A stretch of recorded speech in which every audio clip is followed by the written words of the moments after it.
오늘 영상은 지난번 조용한 사직이 나쁜 이유 영상의 후속 영상으로 회사의 조용한 해고 어떻게 대응해야 하나입니다. 먼저 조용한 사직이 직원이 회사에 대한 복수심이나 반발심으로 하는 것이라면 조용한 해고는 회사가 직원의 조용한 사직에 대한 반격이라고 생각하시면 됩니다.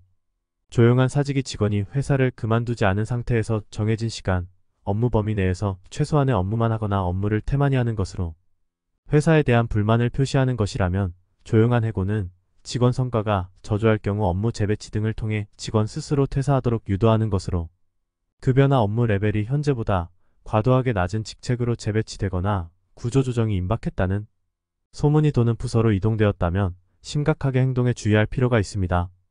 이런 회사의 반격 조용한 해고에 대응하는 몇 가지 방법을 알려드리고자 합니다.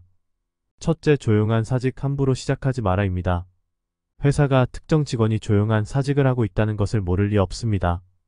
따라서 어설프게 조용한 사직을 하다가 조용한 해고를 당할 수 있으니 진실로 내가 사직을 해이겠다고 결심하지 않은 이상 조용한 사직을 함부로 하지 않으셔야 합니다.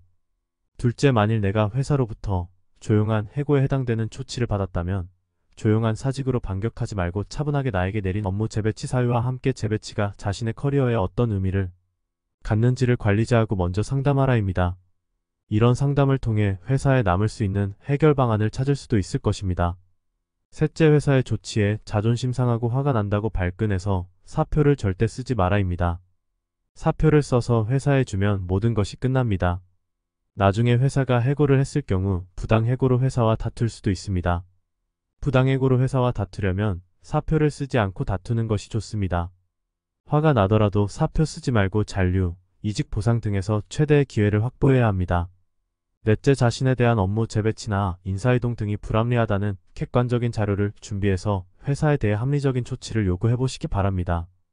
그동안의 성과평가, 회사에 대한 기여도나 충성도, 성실성 등의 기록을 확보 정리해서 요구한다면 구제 기회를 받을 수도 있고 최악의 경우 부당해고에 객관적인 자료로 맞설 수 있을 것입니다.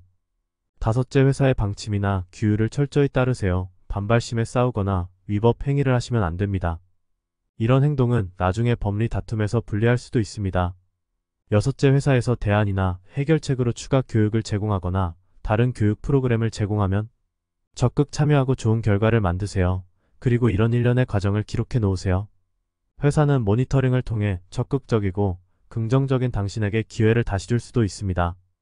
오늘 영상은 직원의 조용한 사직에 반격해서 회사가 조용한 해고로 나올 때 어떻게 대응하는 것이 좋은지에 대한 대응 방안 몇 가지를 알려드렸습니다. 다음에도 건강한 직장 마인드에 대한 좋은 영상 만들어 찾아뵙겠습니다.